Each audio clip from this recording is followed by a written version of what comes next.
بلساني يفقهوا قولي. وبعد قال المؤلف رحمه الله ونفعنا به وبعلومه وذكر الأمين.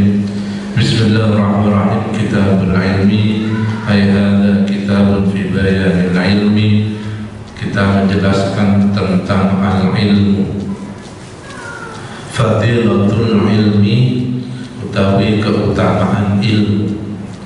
Syawahiduhu, adapun dalil persaksian dari fadilatul ilmi, keutamaan ilmu, minal Quran, dari Quran, ayatun katsiratun, itu banyak ayat-ayat yang mempersaksikan tentang keutamaan ilmu.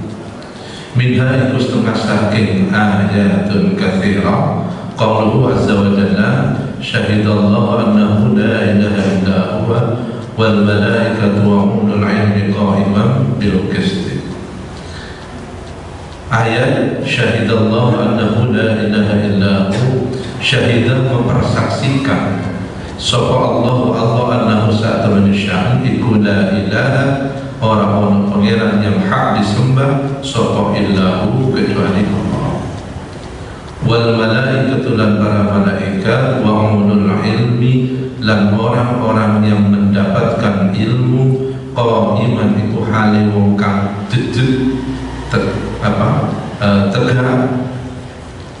bil qisti, dengan adil. Ayat ini ayat surat Ali Imran 18. Ini merupakan dalam sebuah di sababun nuzul ayat Ali Imran 18 ini dikisahkan suatu ketika Rasulullah Muhammad SAW itu didatangi oleh dua orang ahli kitab dari Yaman, ya. Begitu mendengar Nabi Muhammad hijrah dan menetap di Madinah, maka Nabi Muhammad begitu masyhur, ya, langsung terkenal dengan dakwahnya yang luar biasa, banyak penganutnya, ya, karena pendekatan rahmatan lil alamin. Di antaranya adalah dua ahli kitab ini. Dia dari Yaman, datang khusus dari Syam, datang khusus ke Madinah untuk bertemu dengan Rasulullah. Ya, singkat cerita, bertemulah dua ahli kitab ini, kiainya ahli kitab, ulama dari Yahudi. Dia kemudian bertemu dengan Rasul. Apakah kamu Muhammad? Iya, saya Muhammad. Yang satunya bertanya, apa kamu Ahmad? Min ba'dismuhu Ahmad. Ya, saya Ahmad. Ada apa? Nah, tahu kalau ini Nabi Muhammad, beliau ini karena ulama juga, ya, orang-orang yang ahli juga, ahli kitab Zabur, Injil, Taurat, langsung memuji Rasul. Muhammad, kalau benar kamu Muhammad, apakah syahadat yang paling luar biasa dalam Al-Quran? Rasulullah SAW tanya, syahadat apakah yang paling luar biasa dalam Al-Quran? Syahadat itu artinya persaksian, ya. Syahadat apa yang sampai direkam dan mempunyai nilai luar biasa dalam Al-Quran? Apa itu? Kemudian Rasulullah didatangi, langsung datang wahyu ini, syahidallahu annahu la ilaha illahu wal malaikatu ulul ilmi qa'iman bil qist. Allah saksikanlah annahu la ilaha illahu, inilah syahadat yang paling tinggi, yang paling luar biasa di Al-Quran, bahwa Allah mempersaksikan dengan zatnya la ilaha illa huwa. Dan tidak itu saja, urutan kedua, wal malaikat wa ulul ilmi. Nah, ini kemudian kenapa Imam Ghazali menempatkan ayat ini sebagai dalil utama, dalil nomor 1 dari keutamaan ilmu. Artinya apa? Ulul ilmi ini menempati peringkat ketiga. Syahidallahu annahu la ilaha illahu wal malaika. Setelah malaikat siapa? Ulul ilmi, ya. Jadi orang-orang yang berilmu itu derajatnya satu tingkat di bawah malaikat. Fanzur, maka perhatikan, kaifa bada'a, hal itu seperti apa bada'a memulai sapa subhanahu Allah ta'ala wa ta'ala binafsihi, dengan zatnya Allah, wa thanna, dan memuji sapa Allah bil malaikati, dengan malaikat, wa thalatha, dan menempatkan urutan ketiga, ya, bi ahlil ilmi, dengan ahli ilmu. Walahi, kalian cukup bagi kita, bagi kamu, biada, kalau ini thalatha bi ahlil ilmi, apa nih, syarafat, kemuliaan, wa fadlan, dan keutamaan. Dengan Allah menempatkan ulul ilmi, orang-orang yang berilmu itu berada di urutan ketiga, itu sudah menunjukkan bagaimana kualitas orang-orang yang mendapatkan ilmu dari Allah. Ya. Wa qala Allah Ta'ala, yarfa'illahu alladhina amanu minkum walladhina utul ilma darajat. Ini yang yarfa'in, mengangkat sapa Allah alladzina, orang-orang amanu yang beriman sapa Allah, minkum walladzina, dan orang-orang utul ilma darajat. Nah, ini surat apa, Al-Mujadilah. Secara sabab nuzul dari ayat ini, surat Al-Mujadilah ayat 11 ini bercerita tentang suatu ketika selepas perang Badar, Rasulullah seperti biasa dalam pengajian Rasul itu mesti disesaki oleh dipenuhi oleh sahabat yang mengaji. Jadi Rasulullah itu kan punya majelis pengajian gitu ya. Ada yang datang, tapi karena dulu nggak ada alat transportasi ya, jadi memang selalu bergantian sahabat itu. Nah, ini setelah perang Badar, Rasulullah memberikan pengajian. Dalam majelis Rasul itu datanglah para sahabat semua. Tiba-tiba di tengah pengajian itu datanglah para sahabat ahli Badar, ya, para sahabat yang yang mengikuti perang Badar. Datang, Rasul tahu. Dijauh, karena kan yang duduk langsung duduk depan rumah. Tiba-tiba dari jauh itu ada sahabat ahli Badar yang mau ikut pengajian tapi nggak bisa masuk. Kenapa? Karena terhalang oleh jamaah yang sudah datang duluan. Ya ayyuhalladzina amanu idza qila lakum tafassahu fil majalisi fafsahillahu yarfa'illahu alladzina amanu minkum wa idza qila shuzu fansuzu yarfa'illahu alladzina amanu minkum walladzina utul ilma darajat. Jadi kemudian karena lihat dua orang sahabat-sahabat yang ikut perang Badar juga ingin mengaji dan ingin, semuanya kan pasti ingin mendekat pada Rasul ya, jadi ingin maju, tapi karena terhalang, lalu Rasul mengatakan, cobalah yang di depan ini berdiri semua, biar sahabat yang baru datang itu datang ke depan, maju ke depan ya. Setelah maju ke depan, suruh duduk di depan. Orang protes semua, geruntungan kan, lu enak temen deh. Rasul mengistimewakan itu. Dia datang terakhir, langsung duduk paling depan. Kita yang datang dari awal sudah duduk di depan, tapi malah suruh ke belakang. Nah, itulah kemudian wa idza qila suzu fansuzu wa idza qila suzu fansuzu yarfa'illahu alladziina aamanu minkum walladzina utul ilma darajat. Ayat ini menegaskan karena para sahabat berdeman itu semua tidak protes pada Rasul, turunlah ayat ini yang mengatakan kalau Rasul yang perintah kamu, ya kamu harus ikuti sebagai orang beriman. Kenapa Rasul memerintahkan orang-orang ahli Badar maju ke depan meskipun terlambat, dia langsung dapat VIP duduknya, gitu ya? Karena mereka punya keistimewaan. Nah, inilah sebenarnya yang di tradisi kita disebut aji intip gitu ya. Aji intip itu nasi paling bawah, intip ya. Nah, biasanya orang Jawa kan begitu. Jadi kalau kita hadir di suatu majelis, nggak usah rebutan di depan. Karena apa? Kalau kita memang orang penting, duduk di belakang pasti akan disuruh ke depan. Kalau kamu nggak penting, merasa penting, duduk di depan, suruh ke belakang nanti. Jadi artinya jangan mementingkan diri, jangan menganggap dirinya itu orang penting. Lebih baik kita udah tahu terus saja datang belakang, ya belakang. Kalau memang derajat kita dianggap mulia, ya kita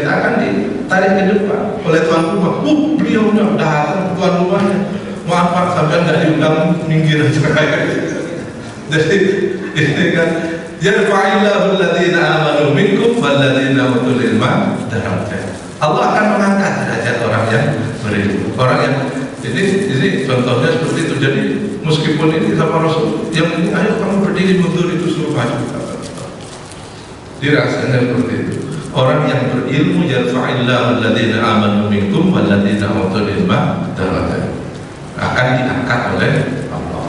Nah, orang-orang yang makanya ya, kita menggunakan seperti itu. Jangan menganggap diri penting, menganggap diri orang hebat. Biarlah orang lain yang mempersaksikan kalau kita ini orang hebat. Akhirnya repot kan kita mempersaksikan dan meminta orang lain menyaksikan kalau kita ini orang hebat. Padahal orang lain menganggap biasa-biasa saja. Ya, yarfa'illahu alladziina aamanu minkum walladzina utul ilma darajat. Wa qala Allah 'azza wa jalla, qul hal yastawi alladziina ya'lamuuna walladziina la ya'lamuun. Ini surat apa ini? Az-Zumar.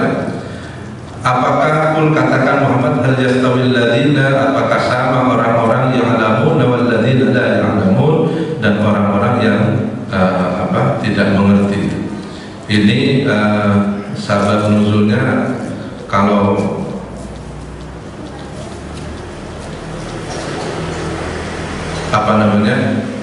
ada beberapa versi. Menurut satu riwayat ini turun terhadap sahabat Utsman bin Affan, ya. Ada yang mengatakan ini turun kepada sahabat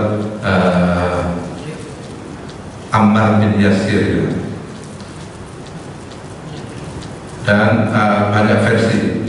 Ini pada hakikatnya, pada prinsipnya ayat ini ingin menjelaskan bahwa antara orang yang hal yastawil ladzina ya'lamun wal ladzina la ya'lamun, bahwa orang-orang muslim yang mengerti tentang tujuan akhir hidup ini di akhirat itu pasti berbeda dengan orang-orang kafir yang tidak mengerti tujuan hidup ini sebenarnya bukan di dunia ini tapi di akhirat.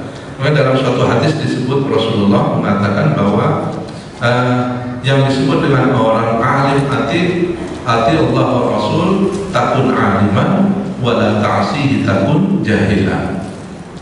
Apa kata Rasul? Umat yang alim itu adalah orang yang patuh, yang taat kepada peraturan, pada syariat Allah mestinya, dan juga kepada peraturan dimanapun dia berada, dia orang alim. Kok ada orang yang bergelar doktor, profesor, tapi melanggar peraturan, itu jahilan, orang bodoh dia. Kenapa disebut bodoh? Karena dia menghinakan dirinya sendiri. Dia tahu ini melanggar, dan kalau dia lakukan pelanggaran itu, maka apa? Dia pasti akan dihukum. Apakah dihukum oleh negara ataupun dihukum oleh masyarakat. Artinya apa? Orang yang melanggar peraturan itu pasti tidak disukai oleh siapapun. Nah, kalau tidak disukai berarti kan dia menghinakan dirinya sendiri. Maka takun ati rabbaka takun alim. Orang yang alim adalah orang yang ngerti. Oh, ini tidak boleh, ya sudah, nggak usah dilanggar. Kalau kita melanggar itu nggak akan gagah kita itu. Meskipun kita siapapun, kalau melanggar, ya kita misalnya merasa hebat, terus contoh saja misalnya naik sepeda motor nggak pakai helm gitu ya. Ya sehebat-hebatnya kita, lihat polisi ya ketir juga kan. Jadi nggak gagah kita, nggak tenang, nggak elegan gitu kan. Karena itu orang bodoh itu. Ya, siapapun yang melanggar peraturan. Nah, alim dalam konteks akhirat itu karena dia tahu bahwa dunia ini adalah bukan ghaya tapi wasilah, maka dia memanfaatkan kehidupan di dunia ini dengan maksimal untuk investasi di akhirat. Innama yakhshallaha min ibadihil ulama. Ini sesungguhnya yang takut kepada Allah min ibadihil ulama, dari semua hamba-hamba Allah yang takut kepada Allah itu adalah disebut orang-orang yang alim ulama. Ini surat apa ini? Innama yakhshallah Fatir kalau nggak salah ya. Walau radduhu ila rasul wa ila ulil amri minhum la'alimahu alladhina yastanbitunahu minhum. Walau itu andaikan para orang-orang kufar itu mengembalikanku kepada ilmu persoalan ila rasul, kepada rasul, wa ila ulil amri, dan kepada orang yang memiliki ilmu persoalan, minhum la'alima yattibakal ngerti hu ing amar sapa alladzina orang akhirnya yastambituna yang mencari kebenaran minhum saking alladzina. Radda dalam artian hikmah, mengembalikan hikmahnya fil waqa'i dalam persoalan ila istinbatihim, wa al-haqqa rutbatahum bi rutbatil anbiya fi kashfi hukmillahi ta'ala. Jadi ilmu dalam konsep Imam Al-Ghazali itu ada dua. Ada ilmu muamalah, ada ilmu mukasyafah. Ilmu muamalah itu artinya ilmu yang berawal dari qara'a, membaca, kemudian alimah, mengerti, lalu amilah, diamalkan, gitu ya. Amilah, diamalkan. Setelah amilah dia menjadi alim, orang yang ahli dalam ilmu itu. Karena dia konsisten mengamalkan apa yang dia ketahui, maka dia menjadi sholihun, orang yang baik. Ketika soleh, maka dia menjadi muslim, orang yang menularkan kebaikannya kepada orang lain. Kalau sudah muslim, maka dia akan menjadi muttaqin. Nah, itu konsep ilmu, ya. Sebenarnya ilmu itu akan mengantarkan seseorang kepada ketakwaannya. Kalau dia konsisten dalam artian ilmu yang dia peroleh, alimah, kemudian konsekuensinya apa? Dia harus mengamalkan apa yang dia ketahui. Ketika dia mengamalkan, maka dia akan menjadi seorang yang alim. Dia ilmu itu menjadi darah daging, menjadi karakter building bagi seseorang. Ya, ilmu itu jadi orang berbuat, orang bertindak, apapun perilaku kehidupan kita sehari-hari itu adalah cerminan dari ilmu kita yang kita ketahui, yang mendarah daging sudah menjadi watak dan sikap kita. Alim. Kalau itu benar, maka akan menjadi solih ilmu itu. Ilmu itu akan mampu merubah seseorang dari tidak baik menjadi baik. Kalau dia konsisten mempertahankan kebaikannya itu, maka dia akan beranjak menjadi muslim, orang yang tidak hanya memperbaiki dirinya sendiri, tapi dia mampu merubah, menularkan kebaikan itu kepada orang lain. Ketika dia muslim, itulah dia disebut dengan muttaqin. Nah, ilmu itu ada unsur paling fundamental dari ilmu itu adalah yakin. Ciri ilmu itu yakin. Akibat dari ilmu itu ada dua. Ada mengamalkan, ada sebaliknya meninggalkan. Ada beriman, ada kufur. Ini ada dua contoh yang paling baik. Contoh misalnya, pada zaman Nabi Musa, ketika Nabi Musa diberhadapkan dengan Fir'aun, dengan tukang-tukang sihir Fir'aun. Kemudian tukang sihir Fir'aun itu mengeluarkan senjatanya, keluarlah ular-ular itu kan, ceritanya itu. Kemudian Nabi Musa oleh Allah diperintahkan untuk melemparkan tongkatnya, jadilah ular yang besar yang memangsa semua ular-ular kecil itu. Apa yang terjadi? Para tukang sihir Fir'aun itu kemudian dia beriman kepada Nabi Musa. Loh, kenapa kok bisa beriman? Karena para tukang sihir Fir'aun itu adalah orang-orang yang ahli ilmu sihir. Dia adalah orang yang paling top, ulamanya sihir. Udah paling jagonya sihir, profesor doktor sihir. Sehingga apa? Karena dia tahu ilmu tentang sihir mulai A sampai Z. Ketika tahu Nabi Musa dari tongkat, dari ular-ular, ini bukan sihir nih. Kamu tahu sihir nggak seperti ini sudah di atas sihir. Ini nggak mungkin kalau manusia. Saya ini sudah paling jagonya sihir, tapi kok ada seperti ini? Udah di luar kategori sihir, dan ini bukan manusia lagi. Nah itu ya, karena tahunya dia menyebabkan dia beriman, mengamalkan ilmunya itu. Ya, meskipun diancam oleh Fir'aun dan disiksa. Sebaliknya ada kasus yang sama. Ini umatnya Rasulullah Muhammad sallallahu alaihi wasallam. Kenapa Rasul diturunkan di Mekah? Karena orang Mekah itu ahli sastra, jagonya sastra, ya kan? Orang-orang sastra Arab itu paling top di situ, sudah kelas top paling dunia ya. Orang Arab jahiliyah itu kafir Quraisy. Makanya Rasul datang dengan membawa Al-Quran. Ya. Ketika Rasulullah menyampaikan firman-firman Allah itu, orang kafir Quraisy yang ahli sastra itu juga kaget. Wah, ini gak mungkin buatan manusia. Sastra sehebat ini. Saya ini sudah paling gak punya sastra. Kok ini jauh lebih indah dan tidak terpikirkan keindahannya. Nah itu ya. Artinya orang kalau sudah puncak ketinggiannya, ilmu sudah pada puncaknya, maka ada dua kemungkinan, dia kafir atau dia beriman. Kenapa dia kafir? Karena memang tidak mendapatkan hidayah dari Allah. Dia mengakui ini tidak mungkin buatan Muhammad. Saya ini jagonya sastra kok. Kok ini ada sastra luar biasa ini. Kok bisa? Padahal Muhammad itu ummi. Ummi itu tidak bisa membaca, tidak bisa menulis. Oleh Allah diberikan diummikan. Nabi Muhammad diummikan. Ketika lahir tidak punya bapak, ketika umur 4 tahun beliau tidak punya ibu, 6 tahun kakeknya yang berkuat, yang sangat berjasa juga. Artinya apa? Tarbiyatul ula wal aula, pendidikan pertama anak itu kan dari orang tua, itu sudah dihabiskan, maksudnya sudah ditiadakan. Rasulullah sudah tidak punya kesempatan berguru kepada kedua orang tua. Dan sejak itu Rasulullah tidak pernah berguru kepada siapapun. Tapi kalau Rasulullah bisa menyampaikan sesuatu yang tidak terpikirkan oleh orang lain, ini kalau orang saya kan mesti ini bukan dari Muhammad, tidak mungkin. Sopo guru nih?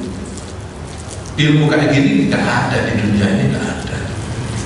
Tapi karena Allah tidak menurunkan hidayah, maka ilmunya yang sudah mentok itu dan mengakui bahwa sastra bahwa Al-Quran itu jauh di atas nilai sastra orang-orang Arab pada saat itu, tidak mampu menundukkan untuk dia beriman. Ya karena ini hidayah, persoalan hidayah.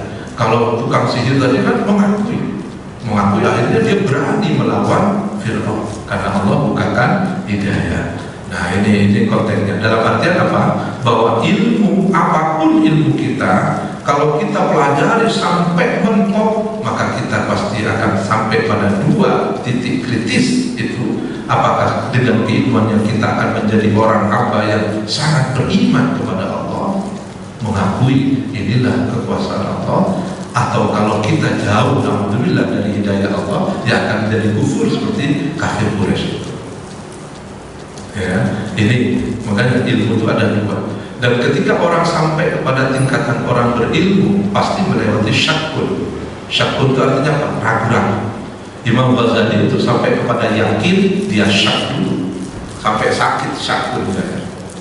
Nah, dalam ilmu, konsep ilmu di Imam Ghazali itu ada saya akan sampaikan tadi, ada muamalah, ada mukasyafah. Dan ilmu itu ada fardu ain, ada fardu kifayah. Di fardu ain itu ada ilmu masuk kategori fardu ain yang artinya bahwa setiap orang harus belajar tentang ini. Ini namanya fardu ain. Ada fardu kifayah, ada ilmu yang tidak semua orang harus mengetahui. Cukup ada 1-2 orang sudah gugur kewajiban yang lain. Nah, fardu kifayah dalam konteks Imam Ghazali dalam Ihya ini yang dikehendaki adalah fardu kifayah yang bersifat ada muamalah, ada juga bersifat mukasyafah. Contoh dalam fikih yang bersifat fardu ain, muamalahnya adalah misalnya sholat kita wajib tahu ilmu tentang sholat, ya kan? Nah, ada ilmunya itu tingkat muamalah, ada tingkat syafa. Muamalahnya apa? Ilmu sholat itu sekedar tahu syarat rukun sahnya sholat. Itu apa syaratnya sholat? Kita harus wudu, pakaian harus suci, tempat harus suci, rukun sholat apa saja. Sudah cukup itu. Apa yang membatalkan sholat? Itu namanya muamalah fi fardil ain. Ada yang mukasyafat. Kalau sudah kita mengetahui tingkatan itu, kita seharusnya meningkatkan pengetahuan kita. Apa aja sunnah-sunnah dalam beribadah sholat? Kenapa asrorus sholat? Kenapa Allah mewajibkan sholat? Apa hikmahnya orang sholat? Itu namanya mukasyafah fi ilmi faraid, gitu ya. Fi fardil ain. Ada yang fardu kifayah. Ada ilmu itu sifatnya fardu kifayah. Dan dalam fardu kifayah Imam Ghazali membagi menjadi dua juga, ada syar'i, ada ghairu syar'i. Kalau syar'i itu ilmu yang memang khusus diberikan oleh Allah kepada para rasul dan para anbiya. Kita tidak bisa ke sana. Kalau ghairu syar'i itu kan sifatnya langsung ya, wahyu dari Allah. Kalau ghairu syar'i, ilmu yang bersifat ghairu syar'i itu ilmu yang dicapai oleh manusia berdasarkan pengalaman dan penelitian riset, ya, kayak ya ilmu eksakta yang kita tahu saat ini. Ada kimia, fisika, kedokteran, ilmu astronomi dan semuanya. Itu masuk kategori ilmu fardu kifayah yang ghairu syar'i. Nah, di ghairu syar'i ini memang agak aneh ya. Hebatnya Al-Ghazali itu sangat detail, ya, sangat detail dalam menjelaskan tentang terminologi agama yang tidak terpikirkan oleh orang-orang barat. Jadi bagaimana Imam Ghazali punya pemikiran seperti itu ya? Ini ilmu itu ada mukasyafah, ada muamalah, ada fardu ain, ada fardu kifayah. Nah, ini yang sering disalahgunakan, disalahpahami oleh masyarakat, dianggap sebagai pemisahan antara ulumud dunya dengan ulumud din. Sebenarnya Imam Ghazali tidak pernah memisahkan, mengatakan ini ulumud dunya, ini ulumud dunya ala ulumud din. Ada ilmu agama, ada ilmu hukum. Itu tidak ada. Ya, kalau tabaqat, iya, Imam Al-Ghazali memberikan tabaqat. Ada yang harus diketahui pertama, wajib diketahui oleh umat Islam, ya kayak tadi itu yang fardu ain. Ada yang cukup diwakili oleh sebagian umat Islam atau umat manusia. Kedokteran, ya tidak semua orang masuk kedokteran, cukup sebagian saja. Kalau semuanya jadi dokter, terus pasiennya siapa?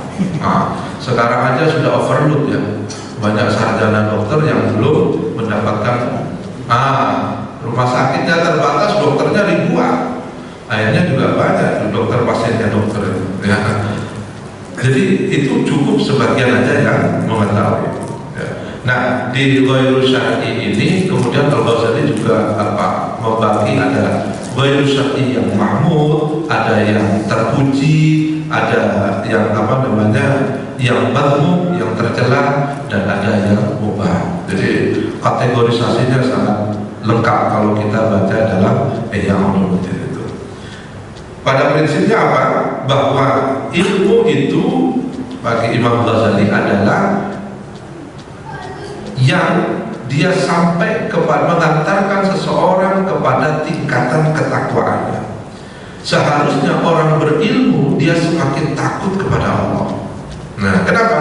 Karena dalam proses orang berilmu itu adalah orang yang berangkatnya dari belajar, kemudian mengetahui, dari mengetahui dia mengamalkan, dari mengamalkan dia menjadi sosok yang berintegritas, soleh, kemudian dia bisa berubah, melakukan perubahan kebaikan pada orang lain, disebut dengan muslim. Nah, itulah kemudian orang itu menjadi takwa. Ya. Itu yang dimaksud dengan ilmu. Jadi orang beramal kalau tidak berilmu, ya tidak disebut amal. Orang beramal itu harus berdasarkan ilmu, gitu ya. Nah, prinsipnya seperti itu. Jangan sampai orang beramal tapi tidak didasari oleh ilmu. Makanya Imam Ghazali juga mengutip apa? Asyaddun nas adzaban yaumal qiyamah alimun lam yanfa'hu lam yanfa'hu Allah subhanahu bi'ilmihi. Na'udzubillah ya. Asyaddun nasi adzaban, kata Imam Ghazali, bukan Imam Ghazali, maaf, kata Rasulullah diikuti oleh Imam Ghazali, asyaddan nasi adzaban yaumal qiyamah. Besok adab yang paling pedih di hari kiamat itu siapa? Alimun, orang yang berilmu tapi lam yanfa'hu Allahu subhanahu wa ta'ala bi'ilmihi. Ini ya. Ada orang pintar tapi antara ilmu dengan perbuatannya tidak nyambung. Ngomongnya ke sini tapi perbuatannya tidak cocok dengan apa yang dia katakan. Ilmu dengan amalnya itu tidak nyambung. Berarti ilmunya kan tidak menuntun orang itu. Padahal ilmu itu fungsinya untuk menuntun orang itu. Al ilmu nurun wa nurullah la yuhdalil asi, itu maksudnya begitu. Ilmu itu adalah ibarat cahaya senter yang ketika orang memiliki itu maka dia akan tahu di depannya ini ada jurang atau tidak, ada belokan apa jalan lurus, dia akan menuntun orang itu pada jalan keselamatan. Itu ilmu. Kok ada orang berilmu semakin menghina dirinya, menjerumuskan martabat keluarganya, dengan ilmu dia melakukan tindakan pidana, dengan ilmu dia melanggar segala sesuatu. Berarti itulah yang dimaksud dengan hadis ini, asyaddan nasi adzaban yaumal qiyamah. Orang yang berilmu tapi oleh Allah lam yanfa'hu Allah subhanahu bi'ilmihi. Dia tahu kalau ini tidak boleh tapi dia langgar. Dia tahu kalau ini seharusnya dilakukan tapi tidak dilakukan. Na'udzubillah. Ya, nah ini besok yang akan menjadi siksaan paling utama di akhirat. Makanya ilmu ini sangat penting ya. Yang membedakan orang itu berbuat itu beramal atau tidak kalau didasari oleh ilmu ya. Wa amal akhbar faqala Rasulullah sallallahu alaihi wasallam, wa amal akhbaru ana mutawi pira-pira hadis faqala Rasulullah sallallahu alaihi wasallam. Tadi ayat sebenarnya masih banyak ya, masih banyak ayat-ayat yang berbicara tentang keutamaan orang yang berilmu. Wa amal ahbar faqala Rasulullah sallallahu alaihi wasallam, man yuridillahu bihi khair fayuridillahu bihi khairan yufaqihu fid din wa yulhimuhu rusydahu. Man utawi sapane wong yurid berkehendak sapa Allah bihi kalawan man Allah menghendaki khairan ing kebaikan, yufaqihu maka Allah akan memberi pemahaman kepada man fid din dalam persoalan agama. Wa yulhimuhu dan akan memberikan pemahaman iman rusydahu ing petunjuknya Allah. Ini sudah ada apa maksudnya? Orang yang dikehendaki oleh Allah itu menjadi orang baik, kita tidak perlu, kalau kita diberi kemudahan oleh Allah, diberi rasa keinginan oleh Allah untuk memperdalam ajaran-ajaran, memperdalam ilmu, maka itu berarti orang itu masuk kategori orang yang dikehendaki baik. May yuridillahu bihi khairan yufaqihu fid din. Orang yang kemudian diberi senang untuk mendengarkan pengajian, menghadiri majelis pengajian, mengajar, belajar. Orang yang punya meskipun dia bukan orang akademi, tapi dia punya kepedulian. Karena apa? Salah satu kata Imam Ali karramallahu wajhah yang menyebabkan dunia rusak itu karena apa? Satunya adalah al-qanaatu bil jahli. Nah ini sifat menerima ada banyak orang yang menerima dengan kondisi ketidaktahuannya. Al-qana'ah bil jahli, maksudnya apa? Bukan berarti ini orang bodoh. Bisa jadi ini orang hebat, orang pinter, tapi dia punya kelemahan di bidang agama. Dan dia tahu kalau dia lemah dalam bidang agama. Cuma dia tidak berusaha untuk belajar, menimba ilmu, memperdalam di bidang agama. Ini salah satu penyebab kerusakan dunia. Al-qana'ah bil jahli, orang-orang yang mungkin hidupnya tidak pernah belajar agama, sehingga dia menjadi orang hebat, profesor, doktor dalam bidang apa, dia tahu kalau dia lemah dalam bidang agama, tapi dia tidak mau mengkaji tentang agama. Ini al-qana'ah bil jahli bahasanya, menerima. Wis gak apa-apa, aku ora ngerti, aku gak apa-apa. Tapi dia gak berusaha untuk cari tahu, untuk mengaji. Ya, seharusnya kalau dia tahu, kalau dia itu lemah di bidang ini, dia harus punya usaha. Kenapa? Karena seluruh amal ibadah seseorang itu dinilai indallah kalau dilandasi oleh ilmu, pengetahuan. Jangan sampai kita sholat tapi kita tidak tahu kenapa kita harus sholat. Jangan sampai kita melakukan apapun, kenapa saya harus menolong orang, kenapa saya harus berbuat baik pada orang, tapi tidak tahu kenapa dasarnya. Ya, kenapa kita harus melakukan itu? Ya, seharusnya itu jangan sampai. Kalau kita sadar tahu, ya kita harus cari tahu. Jangan qana'ah, nerimo kok gak ngerti, gitu ya. Jangan qana'ah bil jahli.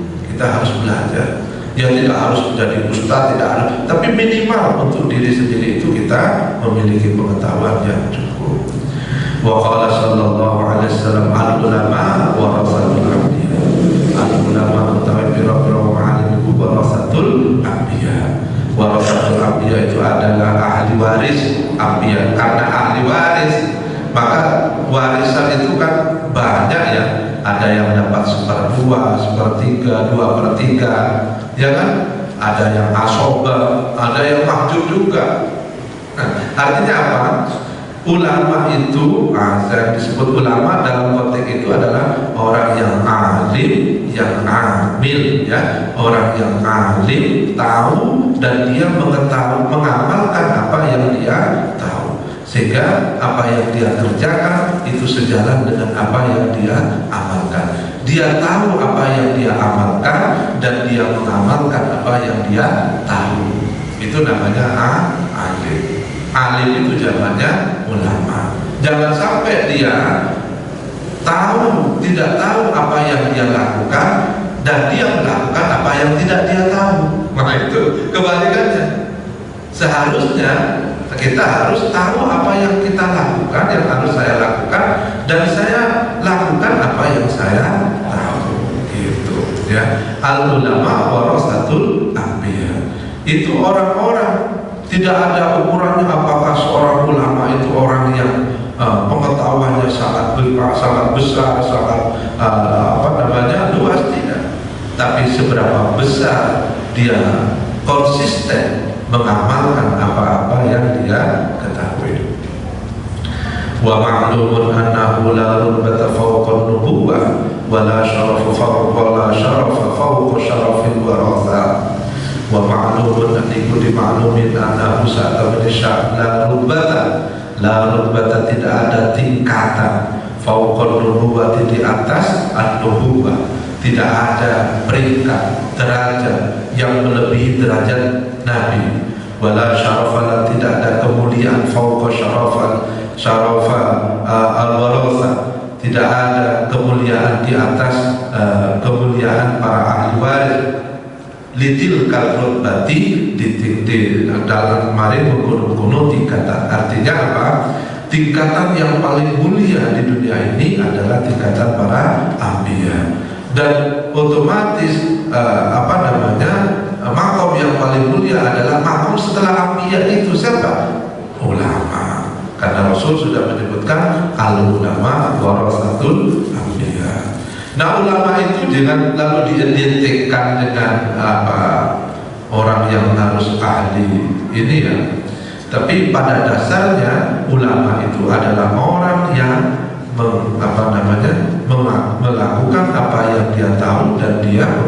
apa yang dia lakukan, khususnya dalam segala bidang. Saya sampaikan tadi, orang kalau sudah sampai pada tingkat keilmuannya yang mendasar, maka akan mengantarkan seseorang itu pada tingkat ketakwaannya. Ya, pastinya seperti itu. Kalau kita sudah tingkat kecuali naudzubillah yang tadi itu jauh dari hidayahnya Allah. Ini juga punya pengalaman saya ya. Waktu dulu kuliah di program doktor itu kedatangan seorang profesor ahli Al-Quran dari Harvard Seminari dari Amerika. Dia orang Yahudi tapi ahli Al-Quran. Jadi ngajar kami di program doktor itu, ketika ngajar Al-Quran, ngajar Al-Quran. Pengantarnya saya akan ngajar dalam bahasa Arab, tidak dalam bahasa Inggris. Kenapa? Karena Al-Quran bahasa Arab. Wah, itu luar biasa ya. Tapi itu juga kamu juga ini luar biasa. Dan belum aja ngajar menjelaskan Al-Quran itu luar biasa. Mulai dari munasabah surah bis surah, munasabah ayat bil ayat, munasabah sampai huruf bil huruf. Kenapa Bismillah itu diawali dengan ba, kemudian dirangkai dengan sin, kemudian itu juga luar biasa. Wah, kita gede-gede gak pernah dapat ilmu seperti ini, kan luar biasa. Kesimpulannya Al-Quran itu sudah memang bukan buatan kamu. Al-Quran itu memang wahyu dari Allah. Gak mungkin. Ini bukan orang kafir Quraisy ya, yang ahli sastra sudah bisa menjelaskan seperti itu, profesor. Tapi ketika pada sampai sesi tanya jawab, moderatornya itu Profesor Al-Shihab, dia menjelaskan Profesor Al-Shihab luar biasa ya, beliau juga gede-gede, luar biasa ilmunya Profesor ini. Kata ya, cuman saya, kenapa? Dia bukan orang Muslim. Kaget semua. Menjelaskan Al-Quran kayak begitu hebatnya pakai bahasa Arab lagi. Tapi bukan orang Muslim. Ketika ada sesi tanya jawab, saya nggak ada pertanyaan lain kecuali satu. Prof, Anda tahu Al-Quran hebat kayak begitu? Jelas Al-Quran itu benar dari Allah. Kenapa Anda nggak beriman? Ketawa dia. Ingat, jawaban singkat. Kebenaran tidak selamanya bisa berubah keyakinan. Kami langsung sujud syukur, alhamdulillah ya Allah. Goblok apa-apa saya penting beriman. Ular ini hidayah kan kayak gitu. Dia melontok bicara tafsir itu. Kelasnya Al-Shihab ada gede-gede mendengarkan, tapi dia tidak beriman. Kenapa? Ya saya contohkan tadi, orang kafir Quraisy itu langsung dengan Rasulullah kok. Sampai Rasul mengatakan apa, kalau kamu mengingkari ini silakan datang. Ya, datang fa'tu bi suratin min mithli wa la syuhada min dunillahi kuntum shadiqin fa in lam taf'alu wa lan taf'alu fattaqun nar allati waquduha an-nas wal hijarah wa itu mengakui tidak mungkin di Muhammad itu nggak mungkin. Tapi kenapa kok nggak beriman? Karena Allah tutup. Ya, udah dibilangkan hidayah. Sementara tukang sihirnya Fir'aun begitu karena mendapatkan hidayah dari Allah, ilmunya itu mengantarkan dia kepada keimanan. Nah, profesor ini ilmunya mengantarkan pada kekufuran. Alhamdulillah kita ini. Kamu kok profesor begitu, kamu sebenarnya beriman. Selamat di dunia wal akhirah. Titik-titik ada ilmunya. Saya penting diamalkan. Jadi itu jawabannya, kita ya sudah selesai, takbir aja Allahu Akbar, sudah selesai. Wallahu a'lam. Wa qala sallallahu alaihi wasallam wallahu a'lam. Al-Fatihah. Bismillahirrahmanirrahim. إياك نعبد وإياك نستعين اهدنا الصراط المستقيم صراط الذين أنعمت عليهم. السلام عليكم ورحمة الله وبركاته.